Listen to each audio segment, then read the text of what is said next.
I am Tavros. Mine is the story of Punta Verde, of men and nation, of oppression and victory for the common people. I had long believed that El Dictator, the ruler of Punta Verde, must one day fall from power. Even when living with my dear grandfather and my beautiful spy girl cousin, I had said this. And so, for my subversive feelings, El Dictator had ordered me imprisoned.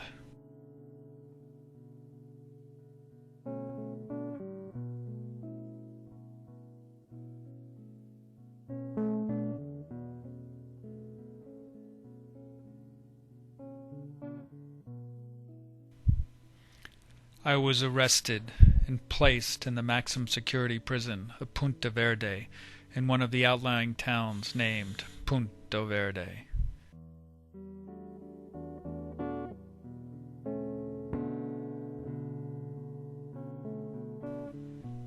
Here the brutal monster tried to break the spirit of his opposers by forced labor 18 hours a day.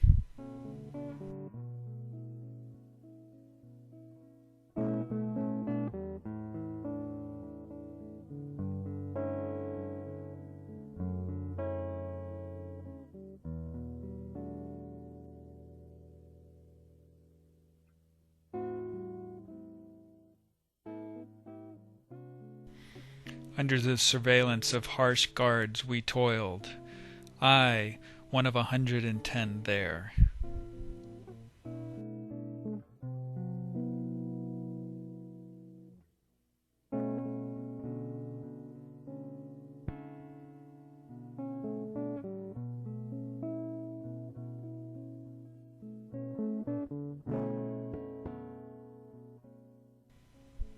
I myself had been placed on the unyielding rock-smashing detail.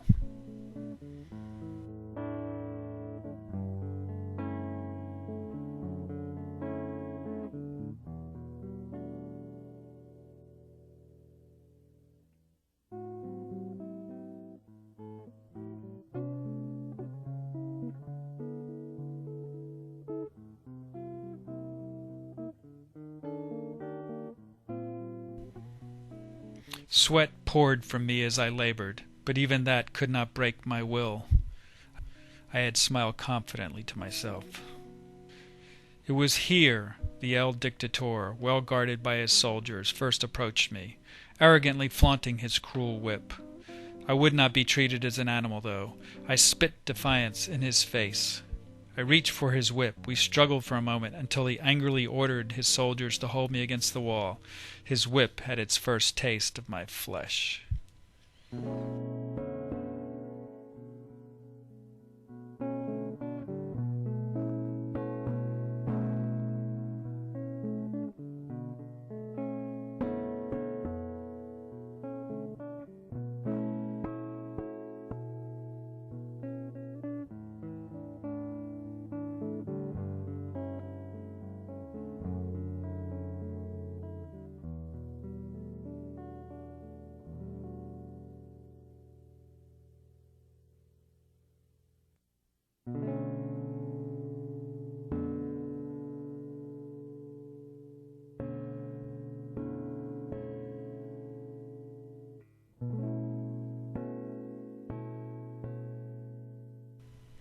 My fellow prisoners around my sector of the prison had not dared protest my treatment against the rifles of El Dictator's infantry.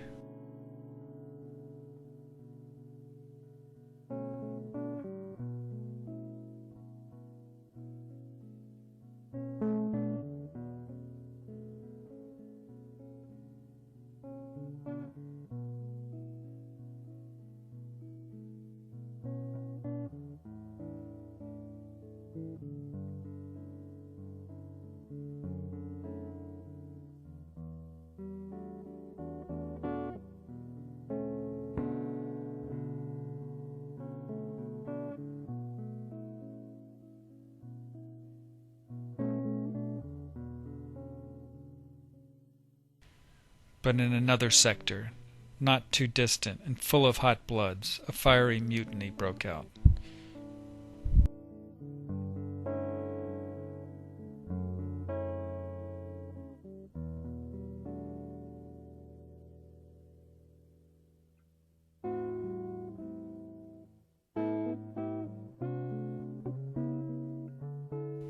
The guards warned, then opened fire on the men, and may have killed them all, had not I forced my way to them with my last breath of strength, calmed them, reminding them that my grandfather was going to send me a secret letter the next day.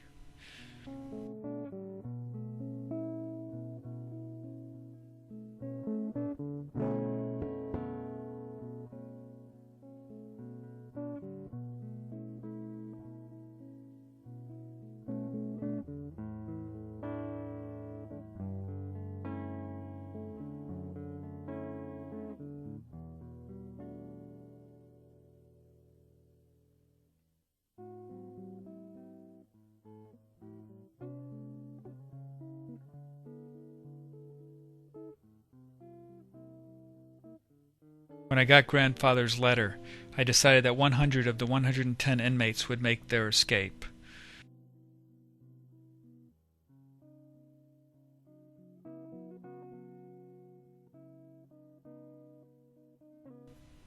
We dug all night to make a tunnel under the wall, but we finished before dawn, and were out.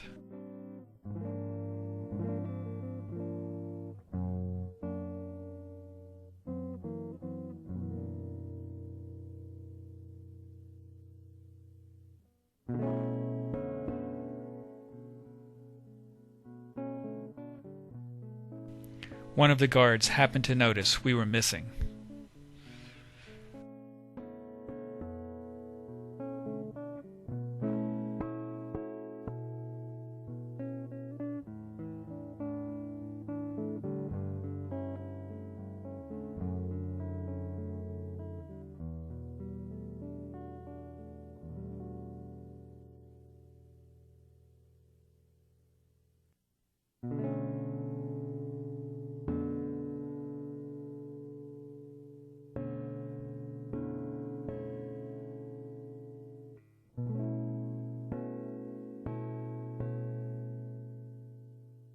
The fields, stretching for miles on all sides, became infernos of fire and steel as we ran for the woods. Our only salvation was to achieve the woods and scatter.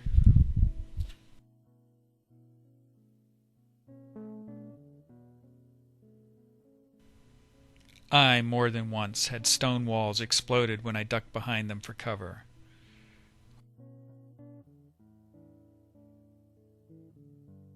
Many of us fell that day, but we could not count them. I headed across the rooftops of the city of Punta Verde, pursued every step, weary under the blazing sun.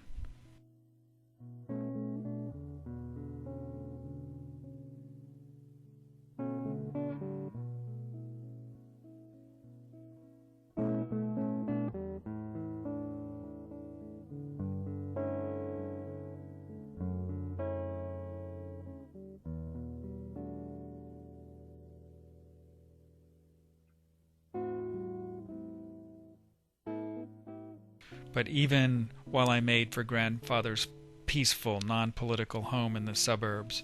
Others were on their way to interrogate him. My beautiful spy-girl cousin warned some faithful peasants watching the house, but grandfather, poor brave old man, preferred to remain and face El Dictator's soldiers alone.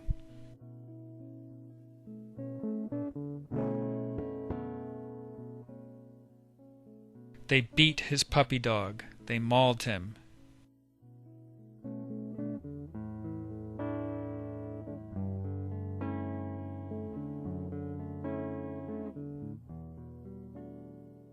And they set his house on fire.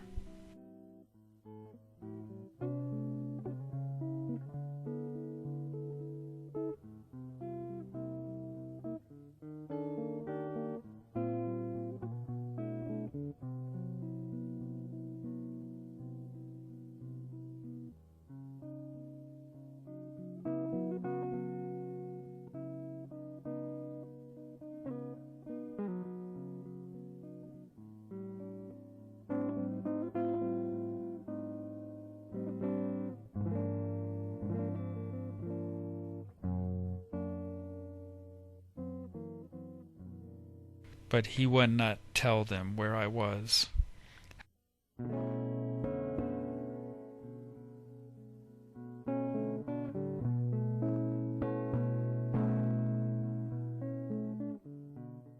How typical of El Dictator's vicious rule was his persecution.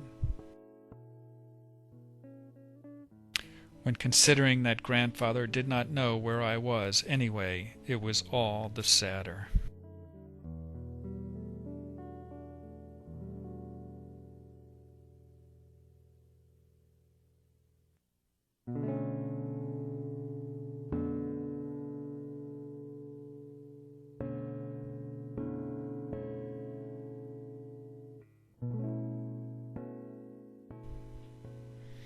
I spoke to the working people when gathering about the burning house, and for the first time preached revolution. My mighty speeches, I roused the countryside. On every hand, crowds responded.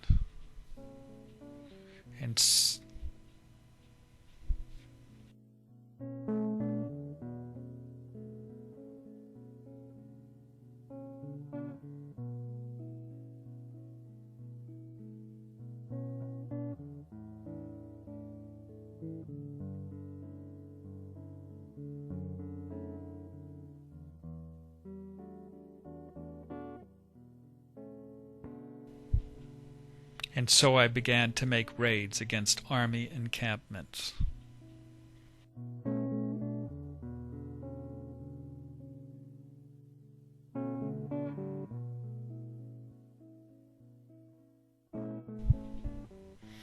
Despite my raids, life in the corrupt court of El Dictator was as always. His chief henchman was his mustachioed prime minister, Pedro, whose rimless glasses and innocent expression made him a hated man. El Dictator's Grand Duchess presided at social affairs. She was even more deadly than beautiful.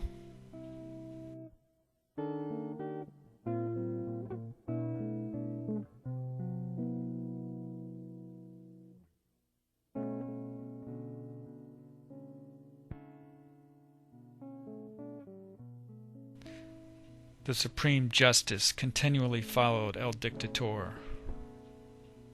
The venerable judge was a total drunkard. El Dictator at these gatherings was prone to exercise his whip on any handy nobleman. Only Pedro, the prime minister, escaped the lash, but he was what in Punto Verde is called a foot-kisser.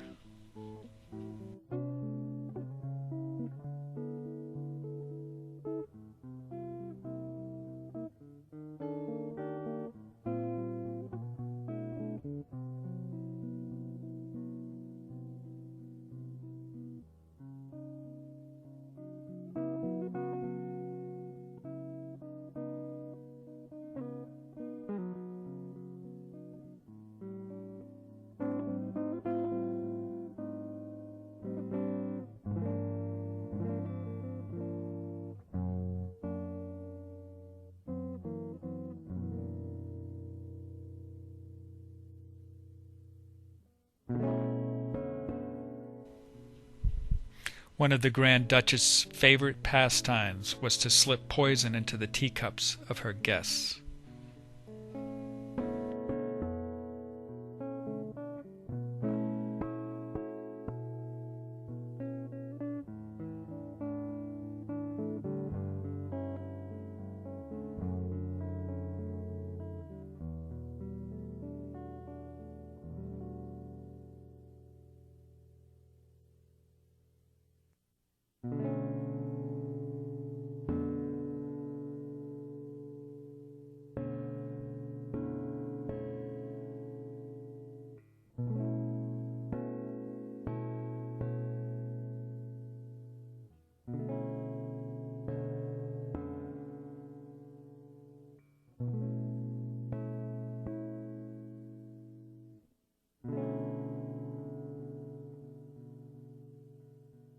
It was while rejoicing over one such victim at a tea party I sent the court my ominous warning in the form of a carved bull.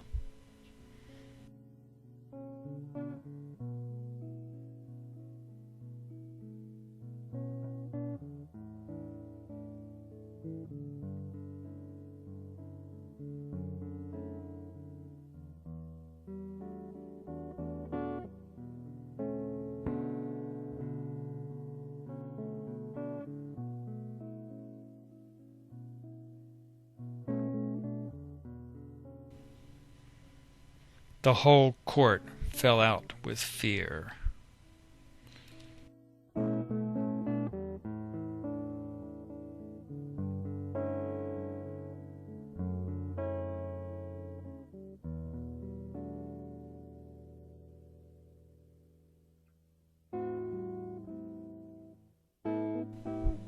In my camp, I was gathering tens of thousands even as Pedro Piedro's execution was taking place for his failure to keep out of the palace.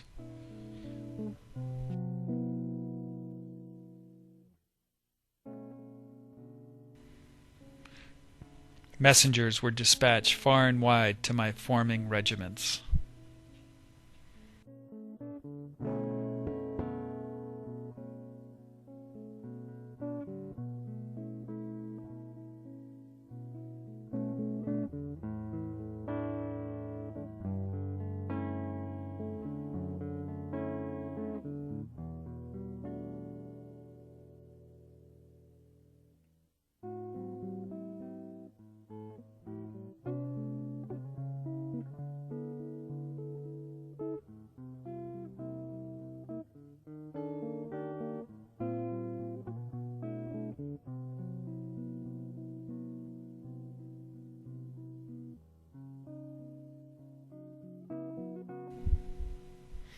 At last, by night, we marched against El Dictator's heart, the capital.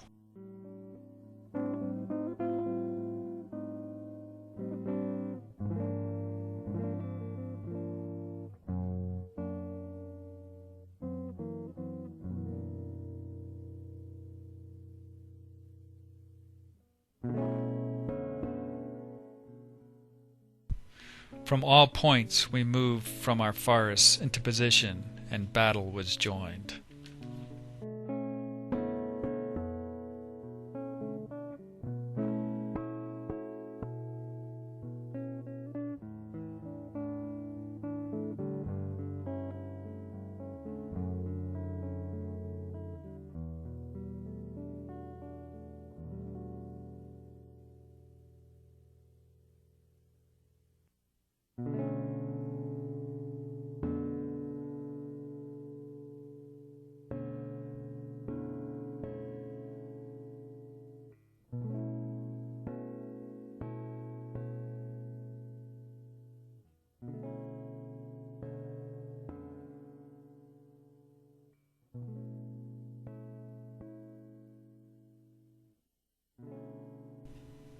Seeing his defenses crumble in the fierce fighting, El Dictator raced with his Grand Duchess to the palace. Gunfire was already raking the area, and our advance patrols were at the gates as he hurried to his bedroom.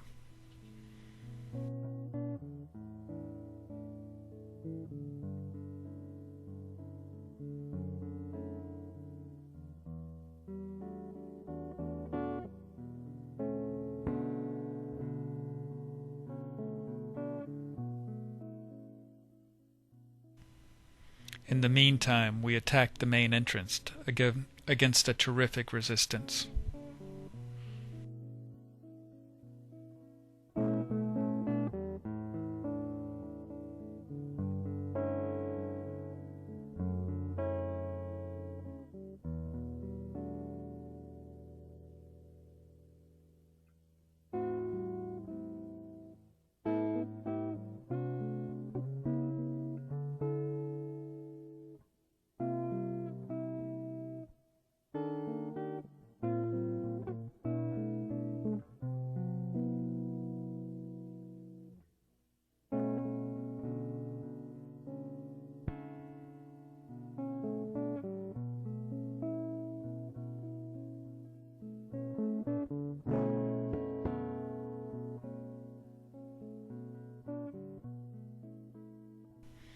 In his bedroom, underneath his mattress, El Dictator kept his national treasury.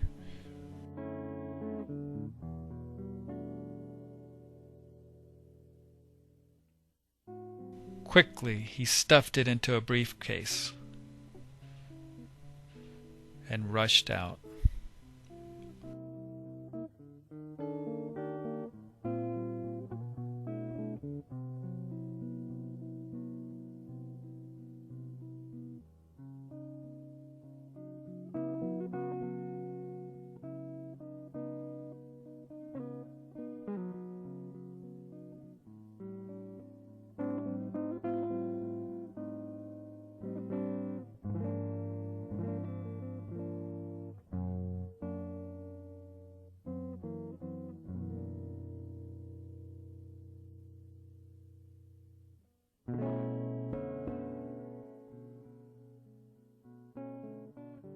Only to confront me and my army on the grand staircase.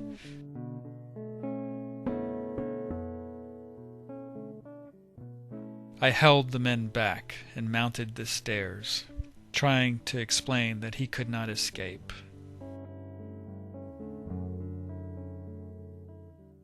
His whip lashed at me. "Give up," I advised him. We fought savagely on the stairs a brief moment until I wrested the whip from his hand.